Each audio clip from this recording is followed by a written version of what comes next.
अस्सलाम वालेकुम। ईद मुबारक सबको, बहुत बहुत ज़्यादा ईद मुबारक। आई होप कि आप सब लोग इंजॉय कर रहे होंगे अपनी अपनी ईद। और जी मैं अपने ईद के दिनों का हाल बताना चाहती हूँ कि जी हम लोगों ने भी बहुत बेसब्री से इंतज़ार कर रहे थे कि जी 29 रोज़े होंगे या 30 रोज़े होंगे ये जानने के लिए।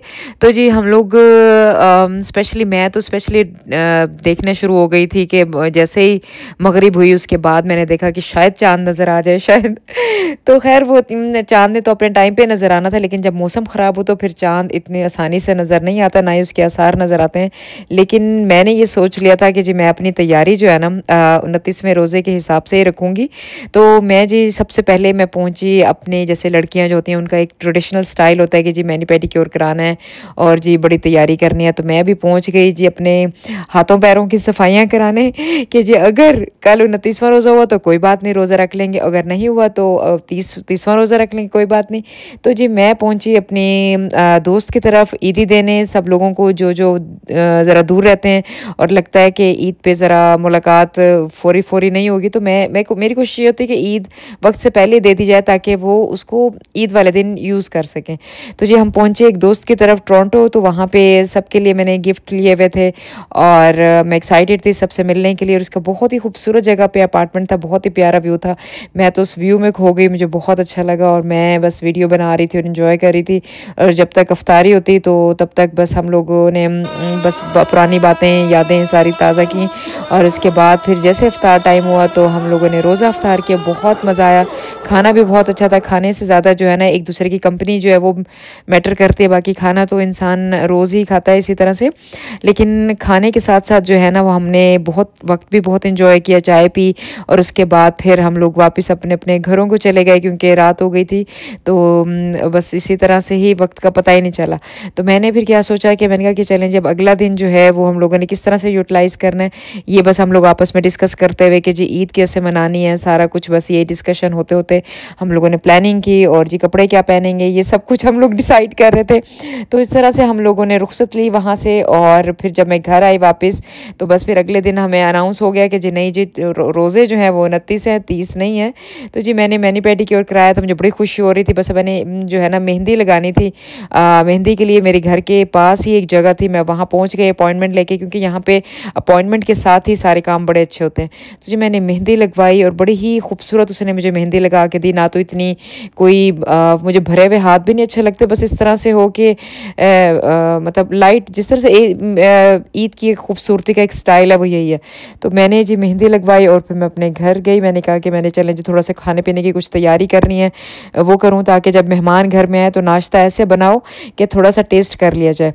तो मैंने क्या किया कि सुबह के नाश्ते की मैंने तैयारी की, वो मैंने रात में ही कर ली हुई थी, क्योंकि उसके बाद फिर आप तैयार होते हैं जब मेहमान आते हैं, कोई बिल्डिंग से ही आपके जो घर के आसपास जो लोग होते हैं वही मिलने आते हैं। जब आप खाना टेबल पे लगा होता है तो बस वहीं से ही टेस्ट भी कर लिया। तो मैंने भी इसी तरह से, क्योंकि मैंने भी एक ब्रंच में जाना था, तो मैंने बस जल्दी से जो है पूरियाँ बनाई और नाश्ता बड़ा अच्छा सा तैयार किया, पैनकेक क्योंकि मुझे बहुत पसंद है।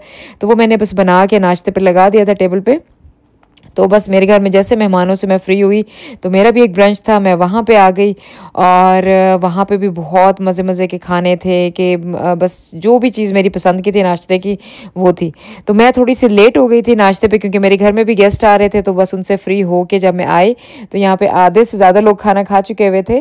तो बस मैं जायज़ा ले रही थी कि जी क्या क्या बना हुआ है क्या नहीं बना हुआ। तो मैंने जी सबसे पहले तो लस्सी ली, मीठी लस्सी, और उसके बाद मैंने खाना इंजॉय किया। जो जो बना हुआ था सब मैंने खाया। मैंने चने थे, निहारी थी और आलू की भुजिया थी, चिकन कढ़ाई थी, गोला कबाब था, बस सब कुछ ही था, पूरियाँ भी थी, चाय थी, सब कुछ है तमाम था कि बस उसके बाद जैसे ही मैं खा के फ्री हुए हम लोगों ने कुछ पिक्चर्स बनाई। और फिर उसके बाद शाम को फिर से एक दावत थी जो मेरे ही बिल्डिंग के पार्टी हॉल में थी। तो जी वो हम लोगों ने तैयारी की, क्योंकि रात को सब गेस्ट आ रहे थे घर पे, क्योंकि इसी तरह से ईद की गहमा गहमी होती है।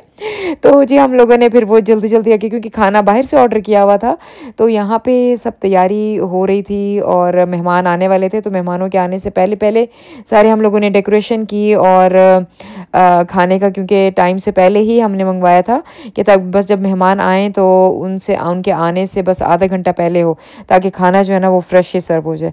तो यहाँ पे जी सारी तैयारी मुकम्मल करके जो भी छोटी-मोटी जो भी हम लोगों ने डेकोरेशन करनी थी वो कर ली। बाकी इतनी ज़्यादा ज़रूरत नहीं होती है, लेकिन सबसे ज़्यादा जो चाय का एहतमाम है वो मस्त था। वो हम लोगों ने स्टॉल लगा लिया चाय का बड़ा अच्छा सा करके, लेकिन हमें यहाँ पे किसी ने कहा कि जी ये पार्टी हॉल है, तो यहाँ पे पेंटिंग है, बड़ी लाखों की पेंटिंग होती है, तो आप यहाँ से स्टॉल हटा दें। अगर चाय इस पेंटिंग पे गिर गई तो समझ लें कि आपको जो है ना बहुत ही भारी किस्म का जुर्माना देना पड़ेगा। तो फिर हमने यहाँ जहाँ पे हम लोगों ने ये सारे रिफ्रेशमेंट का सामान हम लोगों ने यहाँ पे रखा था, हमने यहीं पे सोचा कि बस यहीं पे जो है ना चाय का स्टॉल भी इधर ही हम लोग खींच के ले आए, और उसके बाद खाना भी हम लोगों ने इधर ही काउंटर पे रखना था यहाँ पे। तो सारी चीज़ें मैंने सोचा कि इकट्ठी एक ही जगह पे ही हो जाएंगी। तो बस जी यहाँ पे मिल के हम लोगों ने ज़ोर लगाया, और सारी ख़वातीन की जो है ना मेहनत थी कि हम सब लोगों ने मिल के जो है मेहनत कर रहे थे। कुछ खाना घर में बनाया गया था, कुछ ज़्यादा खाना जो है वो बाहर से ऑर्डर कर लिया था, क्योंकि ईद पे जो है वो इतना ज़्यादा खाना बनाया नहीं जाता, कि जब आप ज़ाहिर सी बात है कि आप लोगों से मिलजुल रहे हैं, सब कुछ कर रहे हैं, तो उसमें फिर इतना टाइम नहीं मिलता। तो फिर उसके बाद मैंने यही सोचा कि मैंने कहा कि बस अब जितना डेकोरेशन हो गई है इनफ है, बहुत ज़्यादा जो है ना डेकोरेशन अच्छी बात नहीं होती।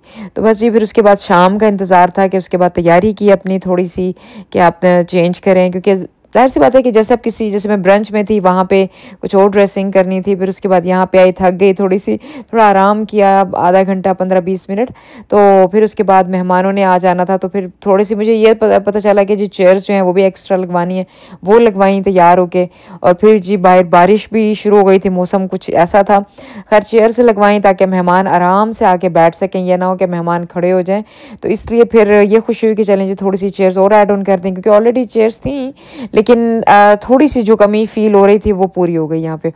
और थोड़ी देर बाद मेहमान आ गए, वो इतनी गहमा गहमी थी बारिश की वजह से कि मुझे प्रॉपर खाने की वीडियो नहीं बनाई गई। बस जो फिर खाना बच गया, जब मुझे टाइम मिला तब मैंने खाने की वीडियो बनाई।